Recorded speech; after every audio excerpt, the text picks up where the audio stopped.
अगर आप उन लोगों में से हैं जो 2026 का इंतजार कर रहे हैं कि सब कुछ बदल जाएगा, तो मुबारक हो। आप बायोलॉजिकल सुसाइड के रास्ते पर हैं। आपकी सबसे बड़ी दुश्मन कोई बाहरी ताकत नहीं, बल्कि आपका अपना दिमाग है, जो आपको एक सुरक्षित औसत दर्जे का इंसान बनाए रखने के लिए 24 घंटे काम कर रहा है। सच तो यह है कि 2026 उन लोगों की कब्रगाह बनेगा जो आज भी मोटिवेशन के नशे में सो रहे हैं। डार्क साइकोलॉजी में एक शब्द है, अफेक्टिव फोरकास्टिंग। यह आपके दिमाग का वह हिस्सा है जो आपको यकीन दिलाता है कि भविष्य में आप जादू से बदल जाएंगे बिना आज की तकलीफ सहे। इसे साइंस फॉल्स होप सिंड्रोम कहता है। जब आप 2026 के लिए गोल्स लिखते हैं तो आपका दिमाग डोपामाइन का एक नकली स्पाइक रिलीज करता है। आपको महसूस होता है कि आप जीत रहे हैं, जबकि असलियत में आप सिर्फ एक मानसिक हस्तमैथुन कर रहे हैं। यह प्रकृति का सबसे बड़ा ट्रैप है, भविष्य की खुशी दिखाकर वर्तमान की मेहनत को मार देना। अब इस ग्लिच को समझिए जो आपकी सफलता का गला घोंट रहा है। आपके दिमाग में एक अंगूठे के आकार का हिस्सा है जिसे anterior mid cingulate cortex AMCC कहते हैं। न्यूरोसाइंस की सबसे बड़ी खोज यह है कि AMCC ही आपकी इच्छा शक्ति, विल पावर का फिजिकल घर है। दुनिया के 99% लोगों का AMCC समय के साथ सिकुड़ रहा है। क्यों? क्योंकि आप वही करते हैं जो आपको पसंद है। जब आप आराम चुनते हैं तो आपका दिमाग शारीरिक रूप से कमजोर हो जाता है। आप धीरे धीरे एक बायोलॉजिकल कचरा बन रहे हैं जो बिना तकनीक और बिना दूसरों की राय के एक कदम भी नहीं चल सकता। इसे समझने के लिए एक असली योद्धा को देखो, डेविड गोगिंस। गोगिंस एक 300 पाउंड 136 किलो का ऐसा आदमी था जो रात में कॉकरोच मारने का काम करता था और खुद से नफरत करता था। उसकी समस्या सिर्फ वजन नहीं थी, उसका दिमाग एक जेल बन चुका था। उसने क्या किया? उसने अकाउंटेबिलिटी मिरर का प्रोटोकॉल इस्तेमाल किया। उसने शीशे के सामने खड़े होकर खुद को वह गालियां दी जो दुनिया उसे दे रही थी। उसने वह काम करना शुरू किया जिससे उसे नफरत थी। उसने अपने लिम्बिक सिस्टम के खिलाफ युद्ध छेड़ दिया। गोगिंस ने जिम में वजन नहीं उठाया, उसने अपना AMCC बढ़ाया। उसने 100 मील की दौड़ बिना किसी तैयारी के दौड़ी, सिर्फ यह साबित करने के लिए कि उसका मन उसके शरीर का गुलाम नहीं है। आज वह दुनिया का सबसे कठिन इंसान माना जाता है क्योंकि उसने कंफर्ट की हत्या कर दी। 2026 को जीतने के लिए आपको अपनी पहचान को जलाना होगा। अध्याय 1 का प्रोटोकॉल है वॉलंटरी सफरिंग। अगले 7 दिनों के लिए आपको रोज एक ऐसा काम करना है जिसे करने से आपकी रूह कांपती हो, चाहे वो ठंडे पानी से नहाना हो, 5 किलोमीटर दौड़ना हो या बिना फोन के 2 घंटे बैठना हो। याद रखें, आप यह काम अपनी मंजिल के लिए नहीं, बल्कि अपने उस AMCC को जिंदा करने के लिए कर रहे हैं जो मर चुका है। कमेंट में लिखें Day 1 एक्सेप्टेड अगर आप उस 1% का हिस्सा बनने के लिए तैयार हैं जो 2026 का मालिक बनेगा। क्या आप जानते हैं कि आप सफल होने से नहीं डरते? आप उस शर्म से डरते हैं जो हारने के बाद लोगों की आंखों में दिखाई देगी। हजारों साल पहले अगर कबीला आपको रिजेक्ट कर देता तो आपकी मौत पक्की थी। आज कबीला नहीं है, लेकिन आपका दिमाग आज भी अकेले पड़ जाने को मौत के बराबर मानता है। आप एक पिंजरे में बंद हैं और उस पिंजरे की सलाखें दूसरों की राय से बनी हैं। आप आजाद नहीं हैं, आप दूसरों की पसंद के गुलाम हैं। डार्क साइकोलॉजी का एक क्रूर नियम है सोशल कंप्लायंस।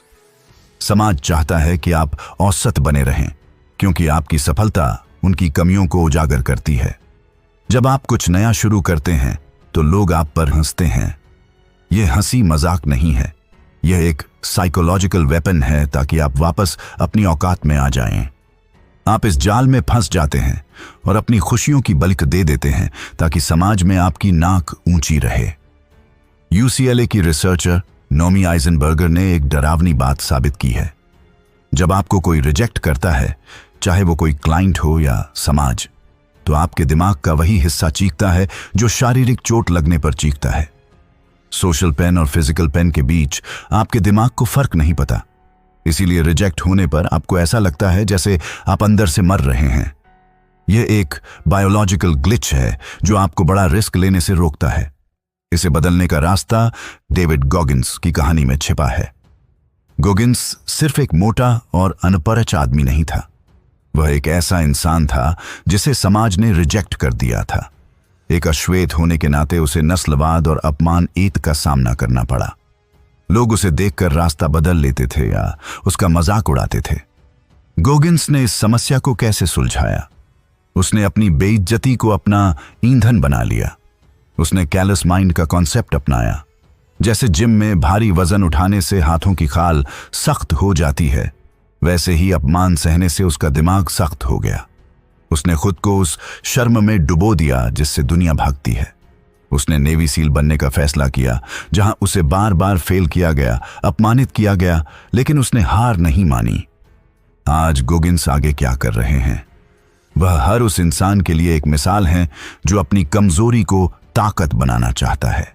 उन्होंने साबित किया कि अगर आप सोशल डेथ को सहना सीख लें तो दुनिया की कोई भी ताकत आपको रोक नहीं सकती। अध्याय 2 का प्रोटोकॉल है द रिजेक्शन हंट।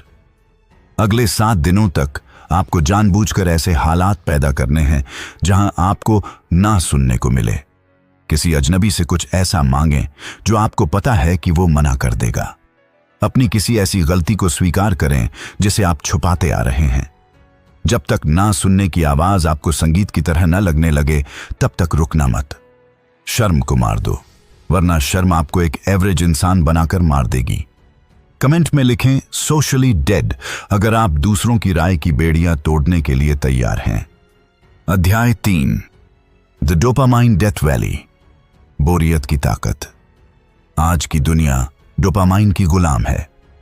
आपको हर 15 सेकंड में एक नई रील, एक नया शॉट और एक नया रोमांच चाहिए। लेकिन एक कड़वा सच अपनी आत्मा में उतार लीजिए। महानता मजेदार नहीं होती। महानता मोनोटोनस, एक समान और उबाऊ होती है।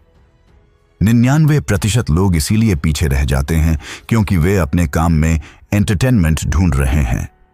वे जीतना तो चाहते हैं, लेकिन उस बोरियत को सहने का दम उनमें नहीं है जो जीत की पहली शर्त है।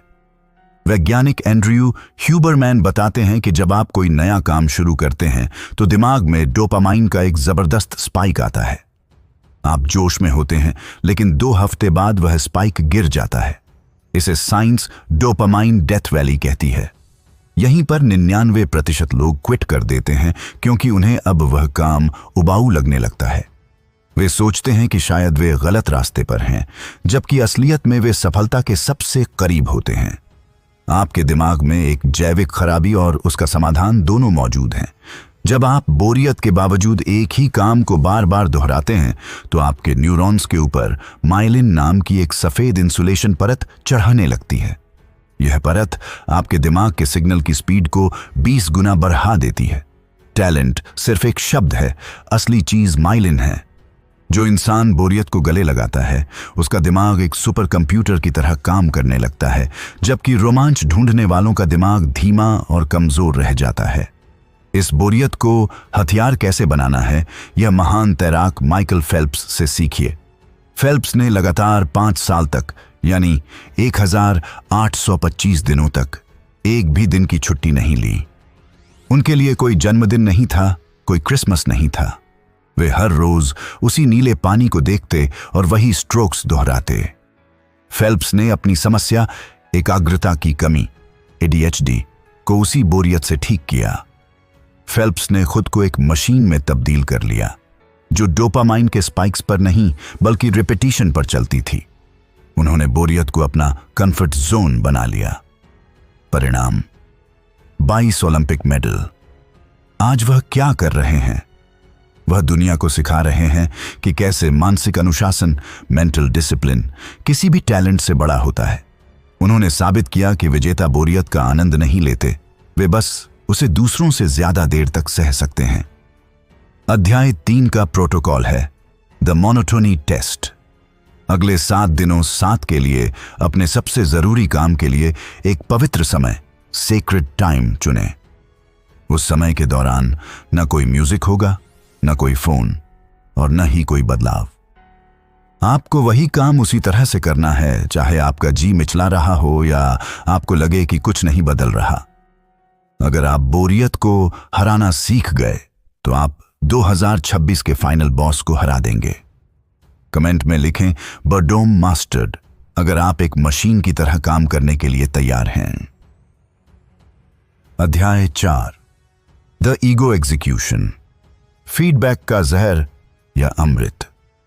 क्या आप जानते हैं कि आपका सबसे बड़ा दुश्मन कोई कॉम्पिटिटर नहीं बल्कि आपका अपना ईगो है।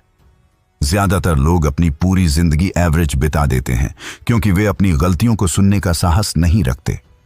जब कोई आपकी कमी निकालता है तो आपको लगता है कि वह आपके काम को नहीं बल्कि आपको गाली दे रहा है।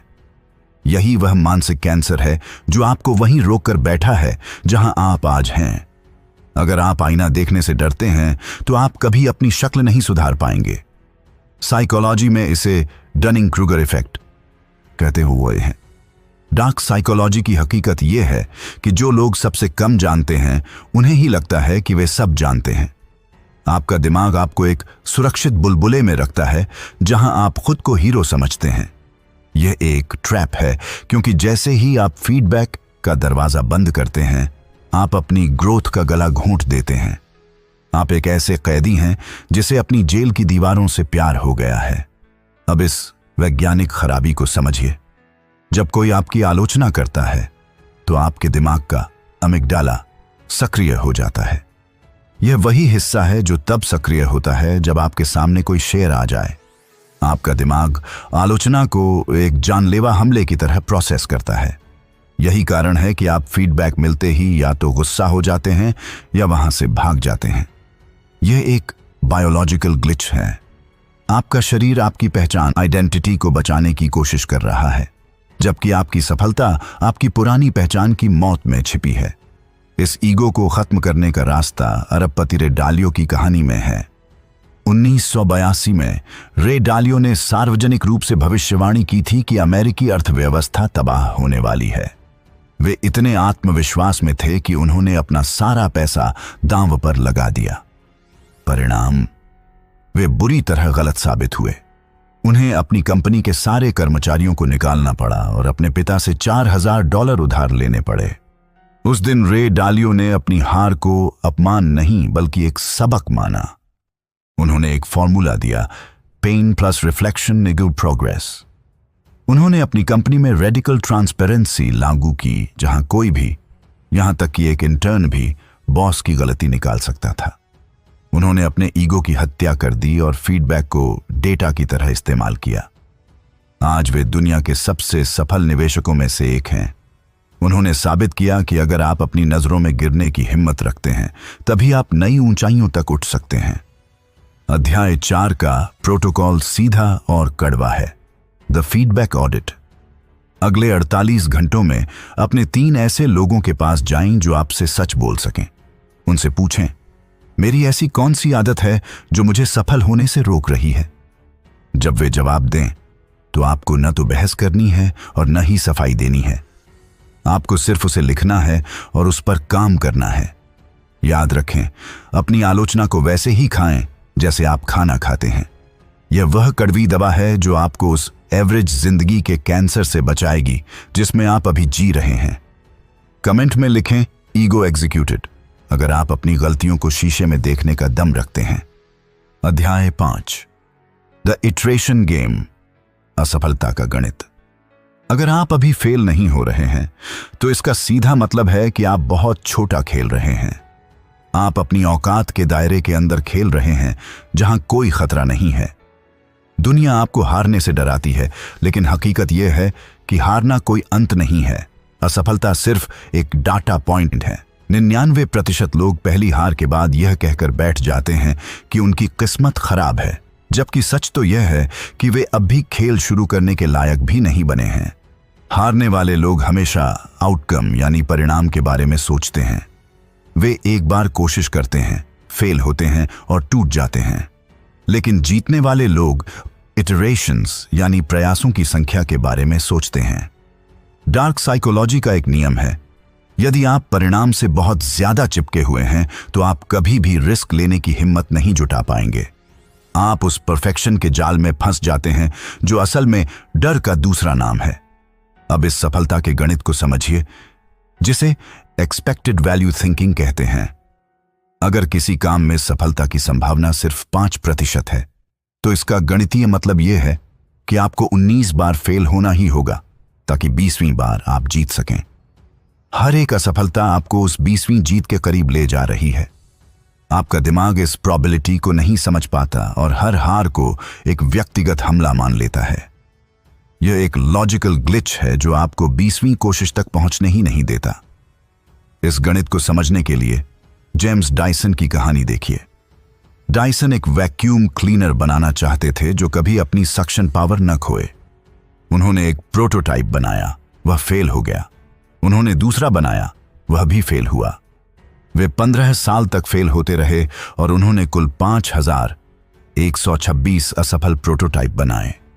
डायसन ने अपनी जमा पूंजी गंवा दी, वे कर्ज में डूब गए, लेकिन उन्होंने हार को असफलता नहीं बल्कि सीख माना। 5127वां प्रोटोटाइप काम कर गया और उसने वैक्यूम इंडस्ट्री को हमेशा के लिए बदल दिया। आज डायसन एक अरबपति हैं क्योंकि उनमें 5126 बार बेवकूफ दिखने की हिम्मत थी। उन्होंने साबित किया कि अगर आप 20 बार या 5000 बार फेल होने की हिम्मत रखते हैं तो दुनिया की कोई ताकत आपको सफल होने से नहीं रोक सकती। अध्याय 5 का प्रोटोकॉल है द फेलियर क्वोटा।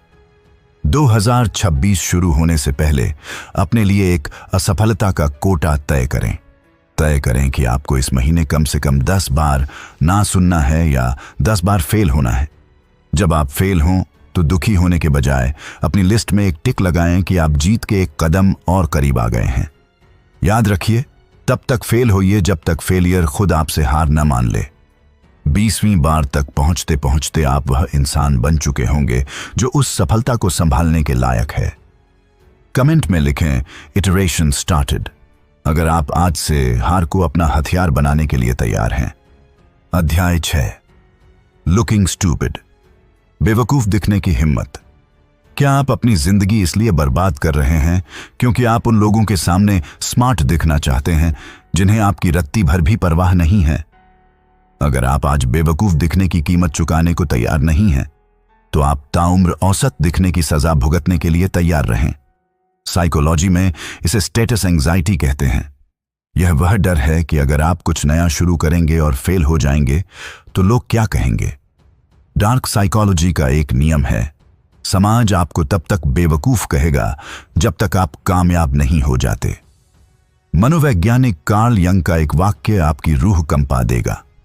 एक बच्चे पर सबसे बड़ा बोझ उसके अपनों की वह अधूरी जिंदगी होती है जो वह जी नहीं पाए। क्या आप भी अपने सपनों को सिर्फ इसलिए मार रहे हैं क्योंकि आप अपने दोस्तों या रिश्तेदारों के सामने मजाक नहीं बनना चाहते? अब इस बायोलॉजिकल ग्लिच को समझिए। विकासवादी मनोविज्ञान एवोल्यूशनरी साइकोलॉजी के अनुसार बेवकूफ दिखना हमारे पूर्वजों के लिए एक मौत की सजा थी, क्योंकि इसका मतलब था कबीले से बाहर निकाला जाना। इसीलिए जब लोग आप पर हंसते हैं तो आपका दिमाग इसे एक सोशल डेथ की तरह लेता है और वही दर्द महसूस करता है जो शारीरिक चोट लगने पर होता है। यह डर काल्पनिक नहीं है, यह आपके डीएनए में है। लेकिन ट्विस्ट यह है कि जो इंसान इस सामाजिक मौत को एक बार सह लेता है, उसका दिमाग फिर किसी भी डर के लिए इम्यून हो जाता है। इस डर को कैसे खत्म करना है, यह इलॉन मस्क की कहानी से सीखिए। 2008 में इलॉन मस्क पूरी दुनिया के सामने एक बेवकूफ बन चुके थे। उनकी कंपनी स्पेसएक्स के लगातार 3 रॉकेट लॉन्च फेल हो चुके थे। मीडिया उनका मजाक उड़ा रही थी, निवेशक उन्हें पागल कह रहे थे और उनके खुद के हीरो नील आर्मस्ट्रांग ने उनके खिलाफ बयान दिया था। मस्क के पास 2 रास्ते थे, या तो स्मार्ट बनकर कंपनी बंद कर देते या बेवकूफ बनकर अपना आखिरी डॉलर भी दांव पर लगा देते। उन्होंने दूसरा रास्ता चुना। उन्होंने अपनी पूरी साख और पैसा दांव पर लगा दिया और चौथे लॉन्च की तैयारी की। अगर वह भी फेल होता तो मस्क का नाम इतिहास के सबसे बड़े फेल्योर के रूप में दर्ज होता, लेकिन वह सफल हुआ। आज वह दुनिया के सबसे अमीर इंसान हैं क्योंकि उन्होंने दुनिया के सामने बेवकूफ दिखने की हिम्मत दिखाई थी। उन्होंने साबित किया कि जिसके पास खोने के लिए इज्जत होती है वह कभी इतिहास नहीं रचता। अध्याय 6 का प्रोटोकॉल है द बिगिनर्स ईगो।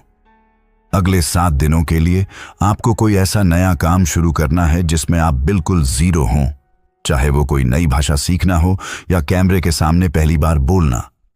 आपको जानबूझकर अपने उन दोस्तों के सामने यह काम करना है जो आपका मजाक उड़ा सकते हैं। याद रखें, अस्पतालों में मरते हुए लोगों पर की गई एक स्टडी में पाया गया कि सबसे बड़ा पछतावा फेल होने का नहीं था, बल्कि उन कामों को ना करने का था जो वे करना चाहते थे। एक मॉन्स्टर बनो जो अपनी भूख को कंट्रोल करना जानता हो, न कि वह भीड़ जो सिर्फ दूसरों की नकल करती है। कमेंट में लिखें अनस्टॉपेबल मॉन्स्टर अगर आप आज अपनी झूठी इज्जत को जलाने के लिए तैयार हैं। अध्याय 7, द सेपरेटर। दुनिया में 99% लोग तब तक काम करते हैं जब तक वह कन्वीनियंट यानी सुविधाजनक होता है। जब तक धूप खिली है, मूड अच्छा है और घर में सब ठीक है, तब तक हर कोई शेर है। लेकिन असली खेल तब शुरू होता है जब चीजें आपके खिलाफ हो जाती हैं। कड़वा सच यह है कि आपकी सफलता की इमारत आराम के सोफे पर नहीं, बल्कि असुविधा की सड़कों पर खड़ी होगी। 2026 उन लोगों को निगल जाएगा जो सिर्फ तब काम करते हैं जब उन्हें अच्छा महसूस होता है। दुनिया आपको वेटिंग रूम में बिठा कर रखती है, यह कहकर कि सही समय का इंतजार करो या जब मूड होगा तब करेंगे। डार्क साइकोलॉजी में इसे इमोशनल स्लेवरी कहते हैं। आप अपने ही केमिकल सिग्नल्स के गुलाम बन चुके हैं। अगर आपकी मेहनत आपके मूड पर टिकी है तो आप एक प्रोफेशनल नहीं बल्कि एक बच्चे हैं। यह एक ऐसा जाल है जो आपको कभी उस फिनिश लाइन तक पहुंचने नहीं देगा जहां इतिहास रचा जाता है। लेखक स्टीवन प्रेसफील्ड इसे रेजिस्टेंस कहते हैं। न्यूरोसाइंस की भाषा में जब आप अपनी मंजिल के सबसे करीब होते हैं तो आपका शरीर कॉर्टिसोल जैसे स्ट्रेस हार्मोन्स का स्तर बढ़ा देता है। यह आपकी सोचने की क्षमता को 30% तक कम कर देता है। आपका दिमाग आपको डराने के लिए स्लो पॉइजन पैदा करता है ताकि आप रुक जाएं। यह एक बायोलॉजिकल ग्लिच है। रेजिस्टेंस तब सबसे ज्यादा ताकतवर होता है जब आप बदलाव के सबसे करीब होते हैं। इस रेजिस्टेंस को कैसे मारना है, यह खुद स्टीवन प्रेसफील्ड की जिंदगी से सीखिए। प्रेसफील्ड ने 27 साल तक हर दिन लिखा, लेकिन एक भी शब्द पब्लिश नहीं हुआ। उन्होंने टैक्सी चलाई, ट्रक चलाया और तंगहाली में रहे, लेकिन उन्होंने रेजिस्टेंस को जीतने नहीं दिया। उनकी समस्या टैलेंट नहीं थी, उनकी समस्या वह आवाज थी जो कहती थी कि आज रहने देते हैं। उन्होंने अपनी जिंदगी को एक प्रोफेशनल की तरह जीना शुरू किया। उन्होंने अपनी किताब द वॉर ऑफ आर्ट में लिखा कि एक प्रोफेशनल वह नहीं है जिसे पैसे मिलते हैं, बल्कि वह है जो तब भी काम पर जाता है जब उसका मन चीख चीख कर मना कर रहा हो। आज प्रेसफील्ड दुनिया के सबसे सम्मानित लेखकों में से एक हैं, क्योंकि उन्होंने सुविधा को अपना दुश्मन मान लिया था। उन्होंने साबित किया कि महानता सुविधा के सोफे पर नहीं, संघर्ष की गलियों में मिलती है। अध्याय 7 का अंतिम प्रोटोकॉल है द अनकंडीशनल एक्शन। आज से अपनी डिक्शनरी से मूड शब्द को मिटा दें। अगले 30 दिनों के लिए अपना एक ऐसा काम चुनें जो आपको सबसे ज्यादा डराता है और उसे नो मैटर व्हाट की स्थिति में करें। चाहे आप बीमार हों, दुखी हों या थके हों, वह काम होना ही चाहिए। 2026 टैलेंटेड लोगों को सलाम नहीं करेगा, यह सिर्फ उन्हें नवाजेगा जिनमें दर्द सहने की हिम्मत है। फैसला आपका है, या तो मेहनत और बेइज्जती का दर्द आज सह लो, या फिर उम्र भर उस अफसोस का दर्द सहो कि काश मैंने कोशिश की होती। कमेंट में अपना अंतिम संकल्प लिखें, आई एम द सेपरेटर। 2026 आपका इंतजार कर रहा है, पर क्या आप 2026 के लायक हैं?